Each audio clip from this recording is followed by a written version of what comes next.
NBC presents Four-Star Playhouse, a repertory company of four great Hollywood stars. This is Robert Cummings. This is Rosalind Russell. This is Fred McMurray. This is Loretta Young. Yes, these are the stars heard weekly on Four-Star Playhouse.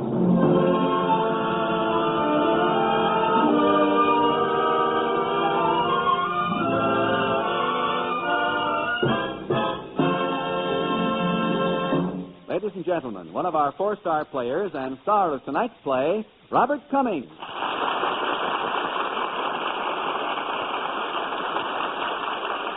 Thank you. As many of you know by now, every Sunday night at this time, Rosalind Russell, Fred McMurray, Loretta Young, and I appear in new dramatizations of stories selected from Cosmopolitan magazine, stories written by the world's leading writers of popular fiction. Tonight's story is a slightly delirious yarn by Robert Carson, that master of magnificent nonsense. We were not alone in our admiration of this story because it's been purchased for motion pictures. I play the part of John J. Grace, a serious young capitalist who learns about women from the third girl from the right in a chorus line. I hope you have as much fun hearing as we're going to have doing Third Girl from the Right. Overture, please.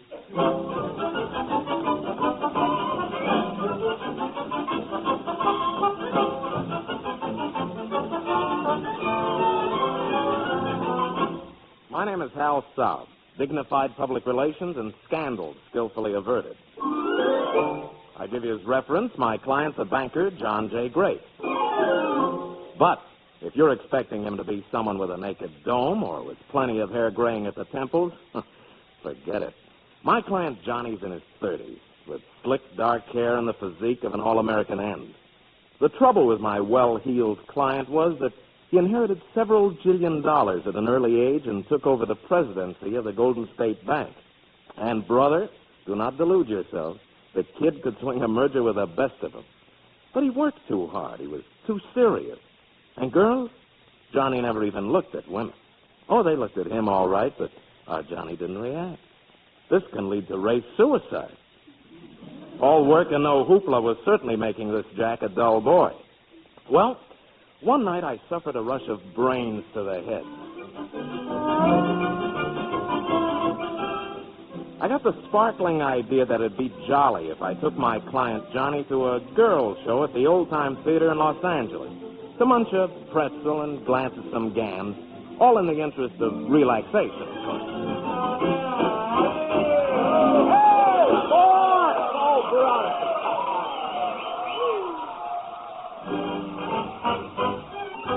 All right, Hal, I think we can leave now. Huh?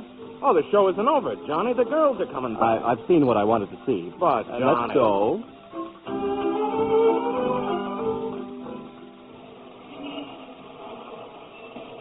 Now, look, Johnny. Either we go back inside and see the rest of the show, or we go home.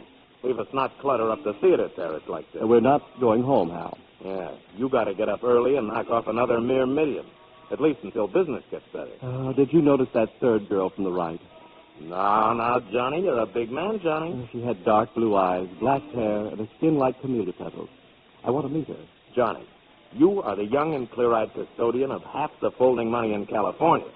From a public relations standpoint, this is ungood. Go handle the private relations, Hal. I'll meet you at the Wilshire Top Hat, table for 3.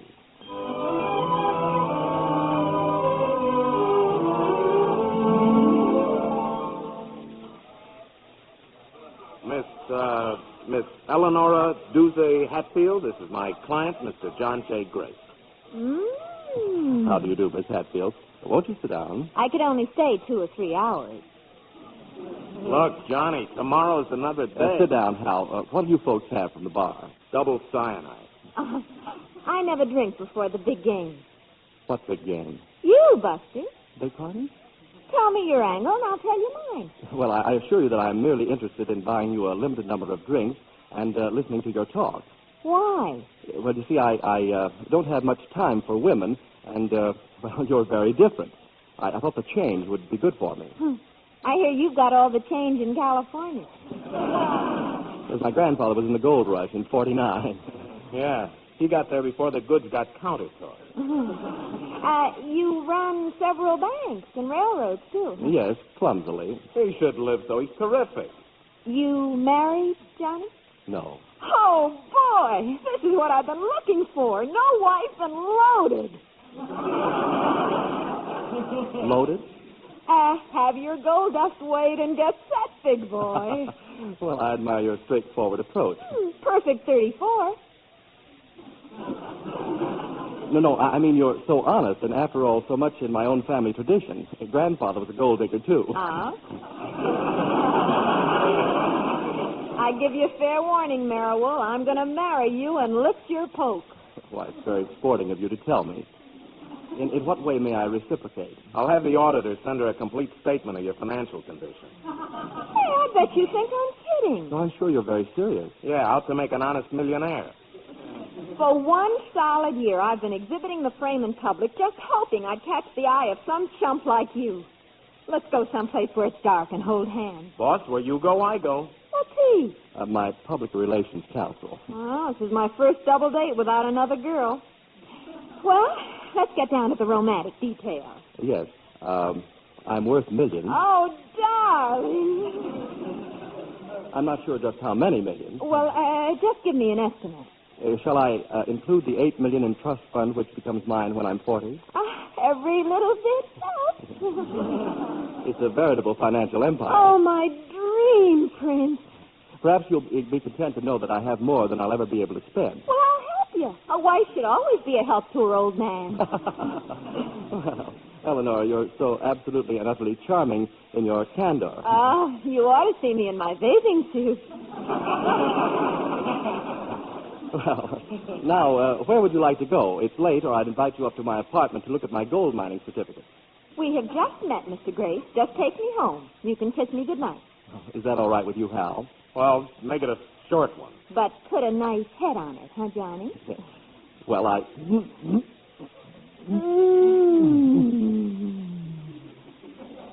Hal, open some more charge accounts. I'm going to need them.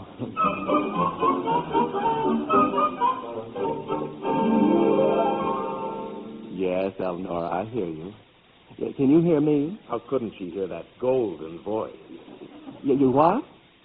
You want me to send back that expensive mink coat? That ain't natural, or else the mink wasn't. You wanted an expensive chinchilla coat, I see. Yeah, me too, now. Yes, well, I'll take care of it, Eleanor, darling. Okay, bye, dear. Bye. Bye.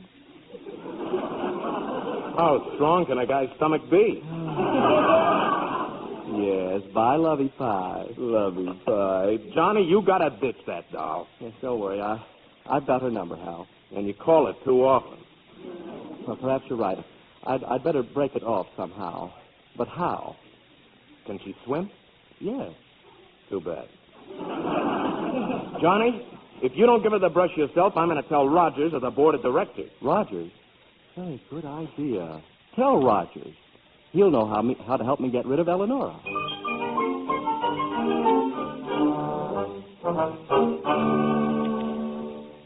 Johnny, what's this about some affair of yours with a chorus girl? Well, Mr. Rogers, sir, it's nothing too serious. Nothing serious? Johnny, I knew your father for an honest man who never trifled with the affections of an innocent young girl. What innocent young girl? This poor chorus girl you've been sparking. Well, she isn't going to be poor long if she can fix it. Oh, look, sir, whose side are you on, anyhow? How would it look if I married that girl? Don't you like her? But you're supposed to be against this sordid match. Why? Why? Well, because you've got to be, that's why. Think of the bank, the railroads, the stockholders. Bank pres weds chorus cutie. Now, how will that stack up with the people who've come to rely on my high-starch collars and the air of rectitude I've been wearing? My boy, all the world loves a lover, if you'll overlook the cliché. Yeah, but this woman is a self-confessed gold digger. She called her shots, and here you are helping her make them. Is that against the girl? When George Herman Ruth pointed over the fence with his bat in the World Series and then hit that home run, people loved him for it. Well, that was a different babe. Actually, I'm young enough at 65 to think the girl will do you a lot of good. Well, she'll relieve me of my embarrassment of riches, that's for sure. You've grown stuffy and self-important trying to fill your father's shoes. You're losing your youth. Eleanor may give you some heartache, but she may teach you to relax. Relax? With Eleanor? Youth is short, my boy. Be foolish while you're young so the folly won't last too long.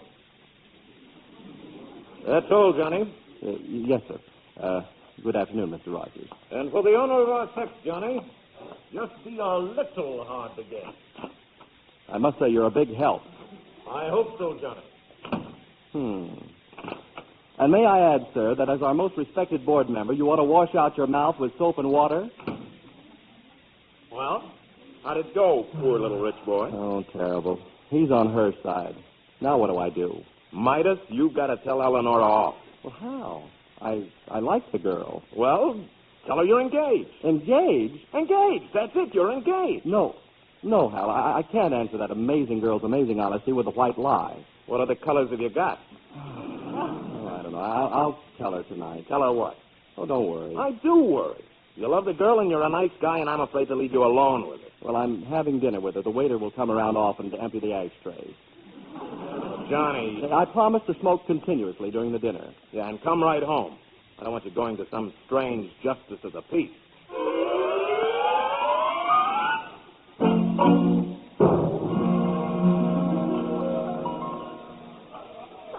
What's the matter, Buster? Whom are you looking for? The waiter. I'm out of cigarettes. You've smoked all of mine. Hey, you're a regular chain smoker. Just so I don't become a ball and chain smoker. What? Nothing. Eleonora, there's something that I must tell you. Is this a proposal? Why do you always ask, is this a proposal, when I'm merely having trouble swallowing? It isn't strep throat. No, it's a halter tightening around my neck. Oh, darling. Stop. Now you're choking me. Oh, golden boy. Oh, Eleanor, you're wrong for me, Eleanor. We're different. Why am I wrong for you? Give me 15 reasons why I'm wrong for you. Well, you're just wrong for me, that's all. With me, you won't have such a big income tax. Oh, that's a lovely thought, Eleanor, but I'm not buying. Now, listen, you've got so many assets. What you need is a good, healthy liability like me. Eleanor, I don't want to distress you as a business proposition. I wouldn't care what you cost. Dreamboat. A wife isn't an investment. Then I'm your girl. I don't expect to issue profit and loss statements on my marriage, when I marry. September. Look, I want a companion to share my life and my home, and one who won't shed all over the furniture.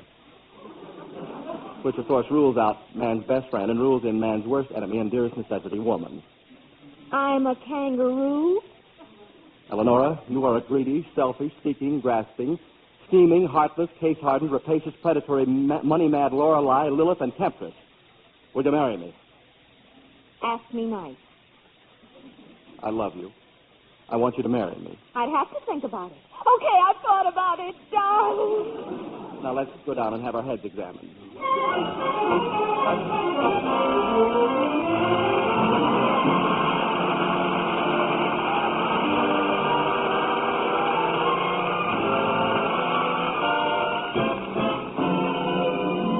You are listening to the four-star Playhouse dramatization of Robert Carson's cosmopolitan story, Third Girl from the Right, starring Robert Cummings, with Shirley Mitchell as Eleonora.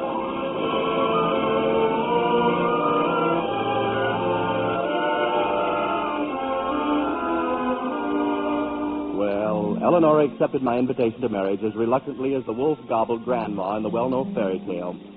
Hal South decided it would be smart public relations if we made the least possible publicity of the nuptials. So we all drove to Las Vegas.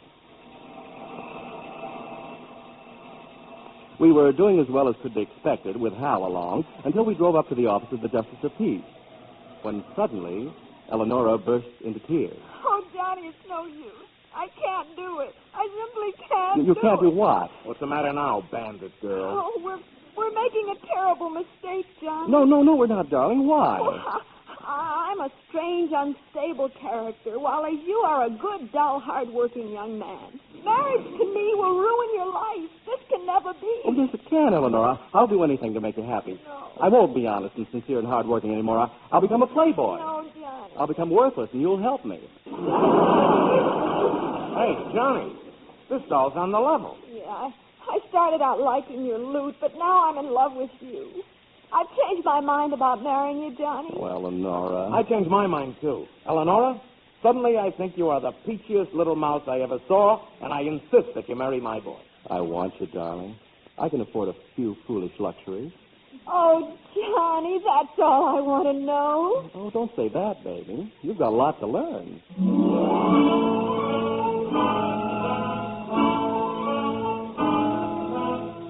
She had a lot to learn, and she learned it. Mr. Rogers of the Board of Directors had been perfectly correct. My marriage steadied me wonderfully for a while. I used less starch in my collars. I stopped stirring everyone who was a year older than I was. Eleonora's gowns became more conservative. The more you saw of Eleonora, the less you saw of Eleonora. Her voice grew softer. She watched the accounts. She wouldn't let me play the horses. She acquired the serious expression of a girl trying to make up low grades in college. Eleonora got culture.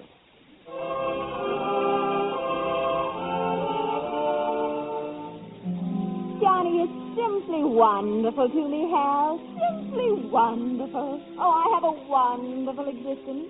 I garden, I work with charities and keep the budget. John is at the bank all day, but that gives me time for my reading. Have you ever read Tolstoy's War and Peace? I hadn't even read Tolstoy's War and Peace. I wanted to spend money, and Eleonora wanted to save it. I wanted the movies, and she wanted...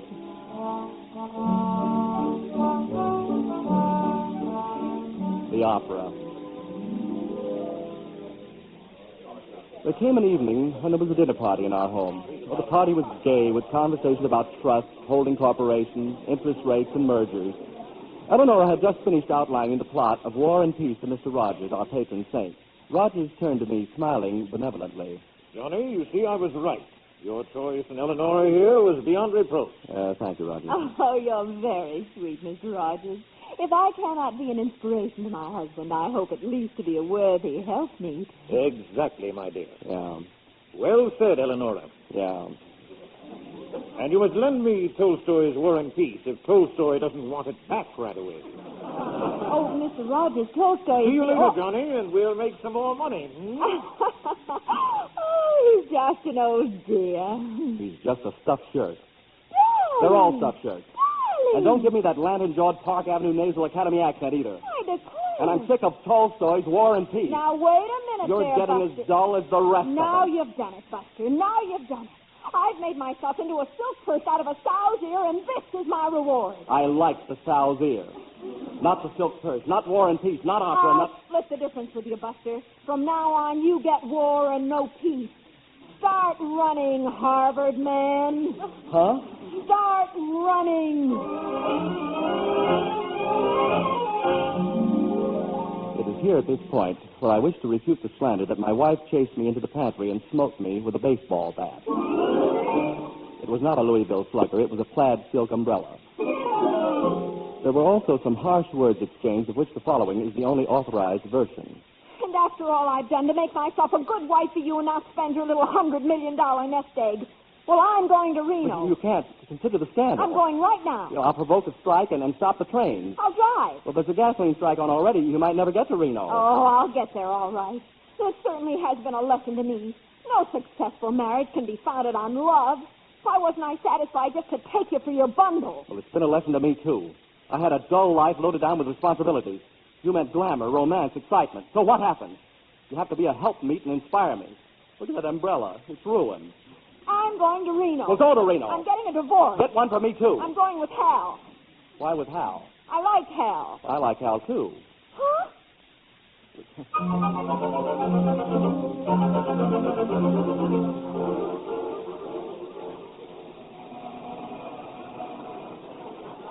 Well, it's getting pretty frigid in these mountains. Yes, and cold, too. Well, there's always the weather when you want to be dull. Yeah, I'm just thinking we're almost out of gas in the mountains, in the dark, and maybe snow. Well, there's a lodge a couple of miles ahead, Camp Ababanapi. There, who?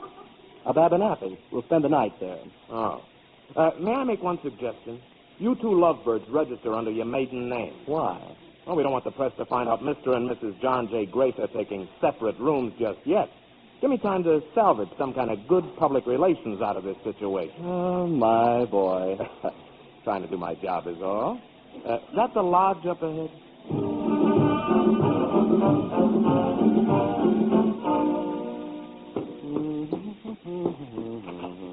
Hello there.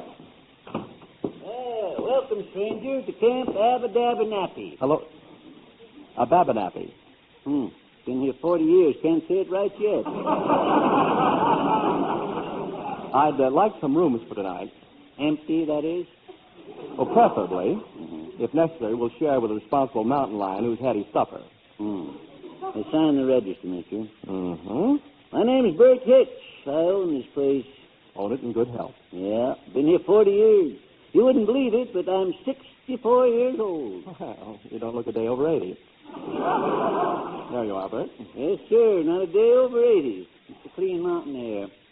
Let's see now, John Grace, Miss Eleanor Hatfield. And Harold South. They're outside in the car. Harold South? He's my boy.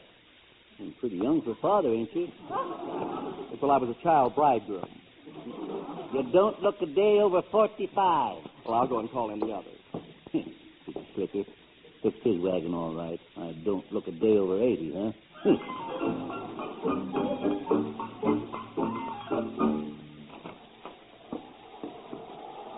Woo! Nevada, and you can have it. Much obliged to you, Mr. South. Oh, where did Miss Hatfield and Mr. Grace go? Upstairs. Why? Look, old-timer, I want you to do me a favor. It depends. You see, Miss Hatfield and Mr. Grace are really married. Just pretending they're not. Well, that's a switch. Yeah. Look, I want you to turn off all the heat in the lodge tonight. But, baby, it's cold outside. Yeah, that's right. But I know what I'm doing. Well, now, is that all you want? Oh, one other thing. Have you got a shotgun in the joint? Shotgun? What are you up to?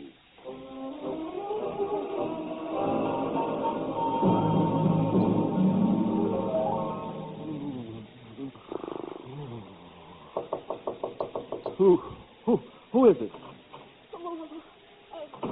Johnny. You shouldn't be here. You're getting a divorce. I'm getting pneumonia. Yeah, me too. Well? Well?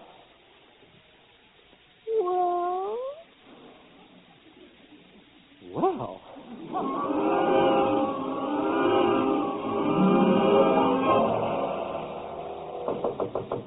Come in. Hal, this is awful. Now, wait till the board of directors hears about this. Here's about what, Johnny? Well, last night, Miss Hatfield... no. Last night, my wife came into... No. Last night, it turned bitterly cold in our room, my room. Go no further, Johnny. I understand. I was cold, too. But nothing was settled. Oh. She still wants a divorce. Oh. Well, play it straight, Golden Boy. Pretend you're still sore, too. Yeah? Sure, she'll eat out of your hand. Hal, a man's best friend is his press agent.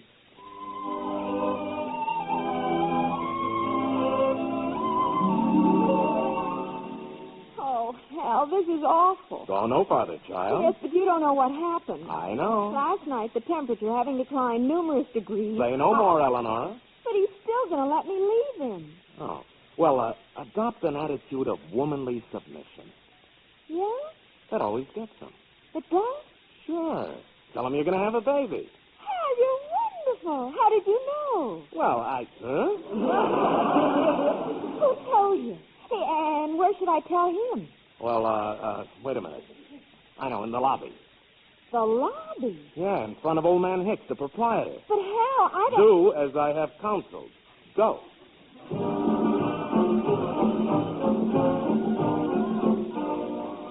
I was walking through the lobby after a solitary breakfast when I saw Eleonora at the desk talking to Bert Hicks.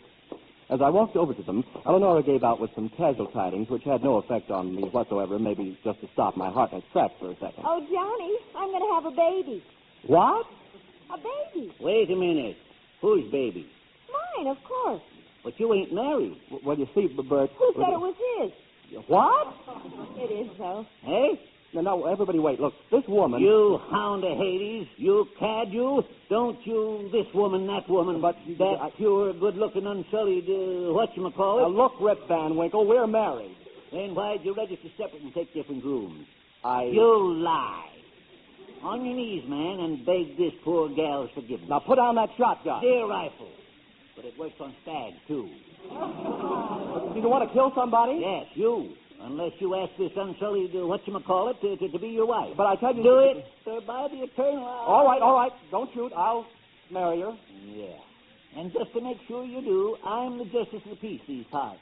Now get up off on the floor and act dignified. This is a wedding. And then let's discuss the baby's name, huh, lover boy?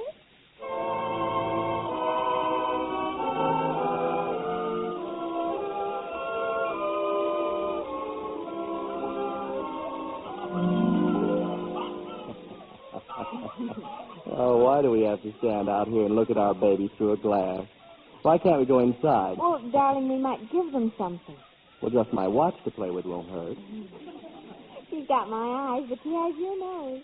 And just think, we owe our happiness to scientific public relations. Yeah.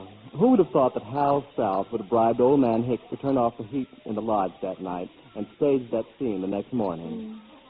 Baby has my guns, don't you think? But that ribbon doesn't match her eyes. Ribbon? It doesn't match. Oh, you're looking at somebody else's baby. But how do you tell? They all look alike. Oh, easy. Our baby is the third girl from the right. What else?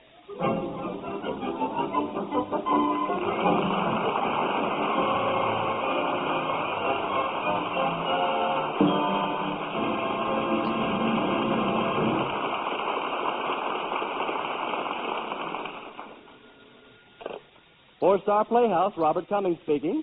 Hello, Bob. This is your girl next Sunday, Roz Russell. Roz Russell, well, how are you? Although what I'm really trying to say is, how was I? How'd you like my show? I didn't hear anything, Roz. I didn't say anything. I was reserving 3 seconds of silence for my friends who were listening to the show with me. You killed them. Ah, that's what I like to hear. How about your show on Four-Star next Sunday, Roz? Story by Elizabeth Sangsay Holding, entitled Be Careful, Mrs. Williams. I play Mrs. Williams, secure in a happy marriage until a friend whispers, "Don't look now, dear. You may be losing your husband." Well, what a thing for a girlfriend to say. The friend is a man. Oh, I see a triangle. Well, I always wanted to be in one. Be listening to you Sunday, Roz. Thanks, Bob. Bye. Bye, Roz. And goodbye, everybody. Thanks for listening.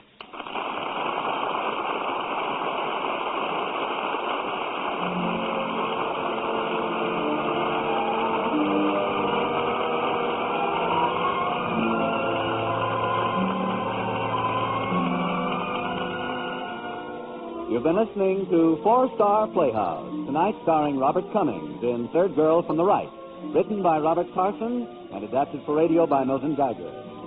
Shirley Mitchell was featured as Eleonora. Others in the cast were Paul Frees, Ross Taylor, and Will Wright. Four-Star Playhouse is directed by Warren Lewis. Music composed and conducted by Albert Harris. Portions were transcribed. Robert Cummings can currently be seen in the Walter Wanger production, Reign of Terror. Each week at this time, one of our four-star players, Rosalind Russell, Fred McMurray, Loretta Young, and Robert Cummings, will be heard in special adaptations of popular fiction stories selected from Cosmopolitan magazine, written by the world's foremost fiction authors. On future weeks, you will hear Fred McMurray in The Life and Death of George Wilson by Neil Patterson, and Loretta Young in Once Upon a Horse by Virginia Faulkner. Next week on Four-Star Playhouse, Rosalind Russell will star in Elizabeth Sangsay Holding's story, Be Careful, Mrs. Williams.